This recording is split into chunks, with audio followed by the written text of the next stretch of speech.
Welcome back to the Legend of Zelda Ocarina of Time. This part, we're going to be in Kakariko village for pretty much the entirety of it, just doing some side stuff. For example, collecting golden Skullcholas. There's one right in this tree here. This is the only one that you can get in the morning, I'm pretty sure.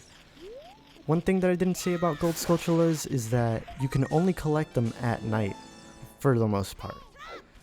Like, the ones that I'm about to collect right now don't appear in the morning, so it's a good thing that we came here at night. Another thing that I didn't mention about gold Skullcholas is that they do a lot of damage. Like, I got hit twice by the gold Skullchola, and each hit took away an entire heart. But luckily there are some pots with hearts right next to this other golden Skullchola around here.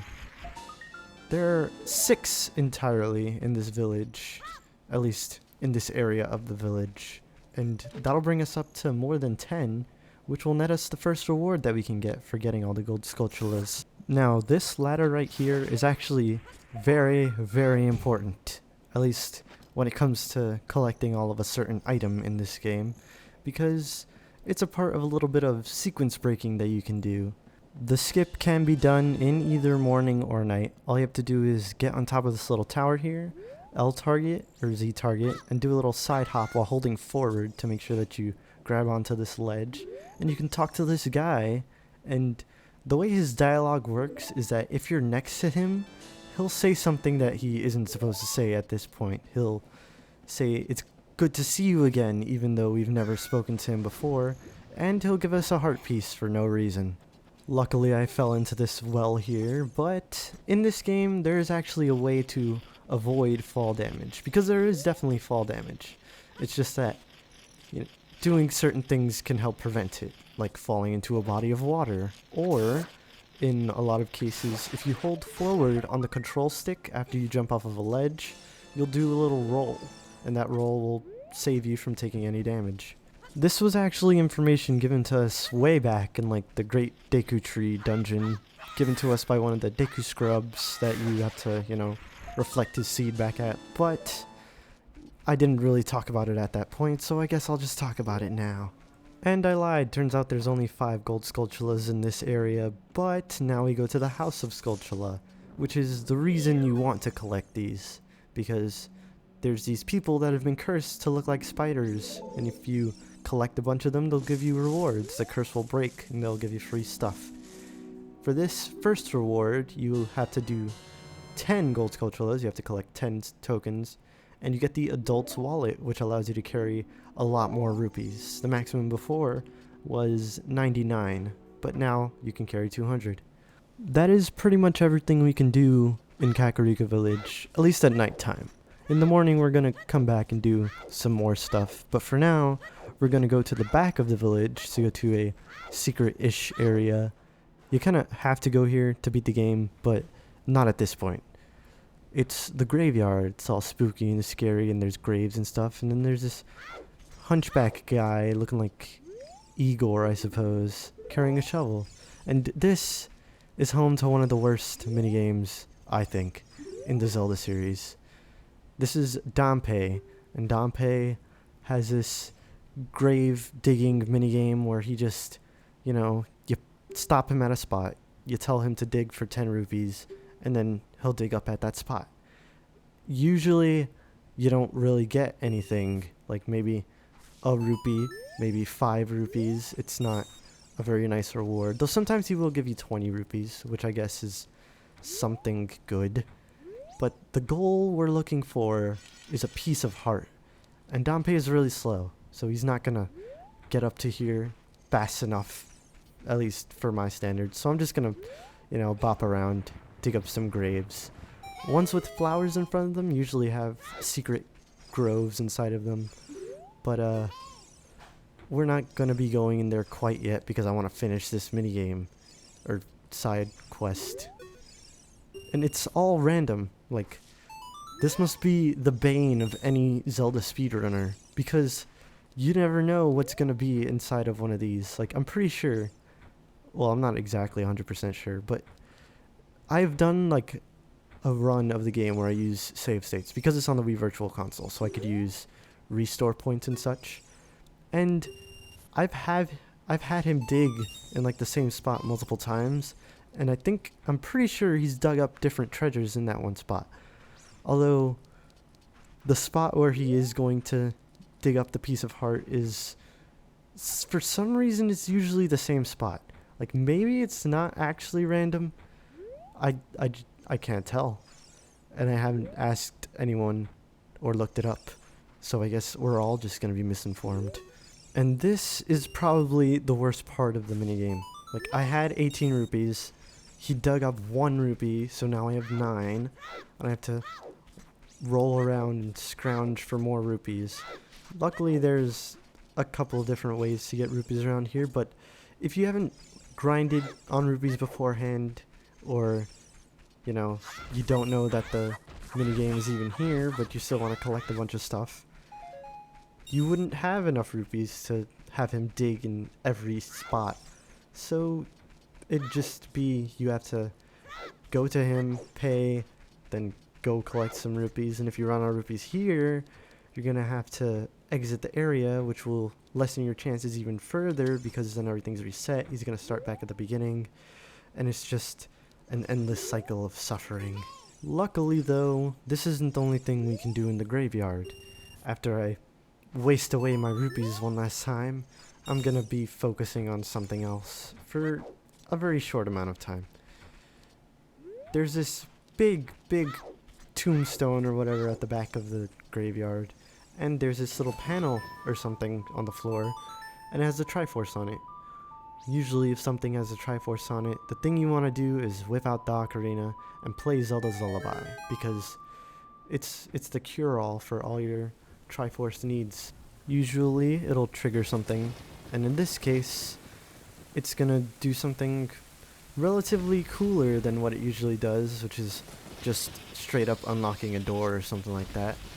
Lightning is gonna strike the giant tombstone and it'll explode, revealing a secret grotto underneath that we're not gonna go to quite yet. For some reason though, it looks like the sky has changed color and everything's all weird, and then there's a weird edit that I did right there for no reason. And some tombstones are moved. How nice. And there's a ghost over there. Because it would take one more rotation and a lot more rupees to have Dompe reach this point, I decided to edit past until I got the piece of heart and completed a new heart container. Now I'm gonna be showing off something kinda neat, I guess. These 2 tombstones that are next to the really big one, they contain the Composer brothers. There's Flat and Sharp. This is Sharp, the older one, and it's the first example of a Poe. At least one that I'm actually gonna fight for the purposes of a video. This Poe is special in that it doesn't look like the other ones, but it reacts the same as other ones. If you hit it, it'll back away a lot. If you try to L-target it, it'll disappear. It's like kind of like a Boo in Mario, I suppose, or if you look at them, they'll trigger something different. When they die, they leave behind a soul, and this soul is a special one. Well, not particularly special because there's 2 like it, but it's different from the other ones in that it's a happy face soul, and it's not evil. This soul is of one of the Composer brothers for, I guess, the Hyrule royal family. Yeah, it says it right there. And they created a very special song that has the secret to traveling through time. Not in a very vast way, mind, but it's a useful song, and I'm going to be getting it. First, though, we have to go through the royal family's tomb, which is a scary place. It's filled with bats and bones of various animals. Like, some of them look like regular human skeletons, kinda, if they had weird heads that were flat. I mean, it's a polygonal world, so I guess having a flat head would make sense. But some of the skulls are like from animals, like a cow skull or something like that. And that's not supposed to be in a royal family's tomb. At least I don't think it is. I don't know. I've never been to a royal family tomb besides this one, but I guess they bury their special cows with them. Those enemies there are Redeads. Redeads are not fun enemies. They like to stun you and then hug you for a long time And as they hug you, they also bite at your head and take away your health very slowly. And I gotta say, that is a very scary thing for a young me to have to handle.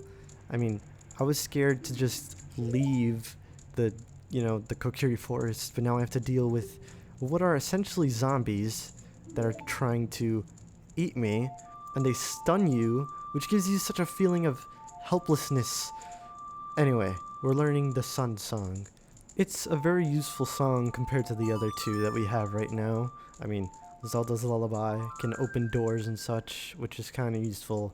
And then Epona's song calls Epona, but she's stuck at the ranch, so you can't really do anything with it. But the Sun Song turns night to day and day to night, which is very useful because there are certain things that can only happen at daytime, like Hyrule Castletown is only open at daytime, and then there are certain things that can only happen at night, like Gold Skullcholas only appear at night. And it has another use. It's said to give rest to the living dead. So if you play the song while near living dead, so re-deads, then it'll stun them. And they could be easy pickings, but I'm not going to do that because it actually takes a lot of hits to kill them. I think like 4 jump attacks from the Kokiri sword has to do it. So I'm just not going to deal with that. Another use that it has is if Navi is in an area, and she turns green, if you play the Sun Song, something special will come out. It's a big fairy. Big fairies are unique in that they don't just refill your health, but they refill something else that we're gonna get into later. And fairies can be caught in bottles, usually. Big fairies are the sole exception, because for some reason, I don't know why. But there are smaller fairies that we will encounter later, although not right now. And there's this kid here stomping around who thinks he's adorable. I mean, he kinda is, I guess.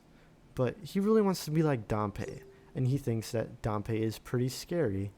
So, we need to help him out. I mean, we don't need to, but I kinda want to.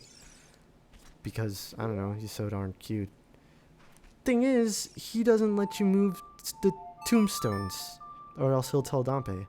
So, what we gotta do is we gotta change it to night. And this is another sucky thing about the graveyard.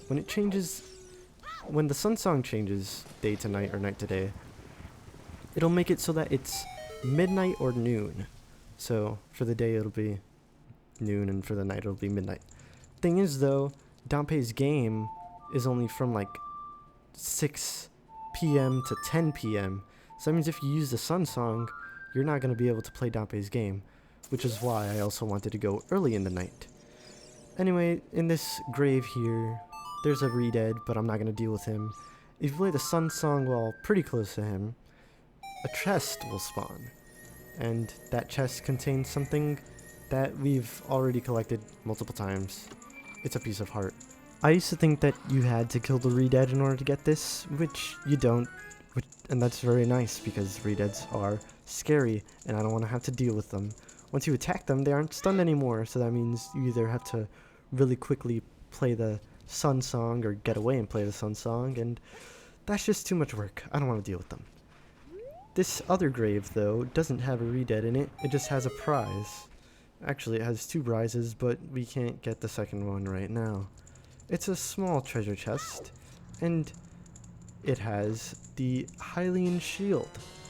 Hylian Shield being our second shield, we can actually change our shields. I said shield a lot. Shield, shield, shield. That is hard to say in a row. Anyway, it's a really big shield, so we can't really block effectively with it. Instead, we just kind of turtle up, which it has its usefulness against certain enemies, but for right now, it's not that useful. I mean, we're gonna use it for the next dungeon, because the next dungeon has a lot of fire hazards, and you don't want to be carrying a wooden shield when there's a lot of fire around. Before we end the part though, I just want to show off some extra stuff in the graveyard. One thing is that the regular tombstones that don't have any grottos behind them usually have regular pose in them. And they also have 5 rupees, which is helpful for when you're going through that Dampé minigame, because just two tombstones will get you a dig from Dampe. And their souls also get left behind. The regular pose souls you can carry in a bottle, although they aren't useful right now. They will be later.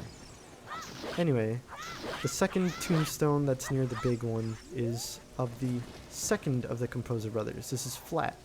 And if you notice their color scheme and their slight differences in, I guess, structure, Sharp is shorter and fatter, Flat is taller and skinnier. Sharp was red, Flat was green, it's Mario and Luigi. And the dialogue changes after you get the Sun Song, which is pretty neat. I just wanted to show it off. Next time though, we're gonna do side questing in Kakariko in the morning.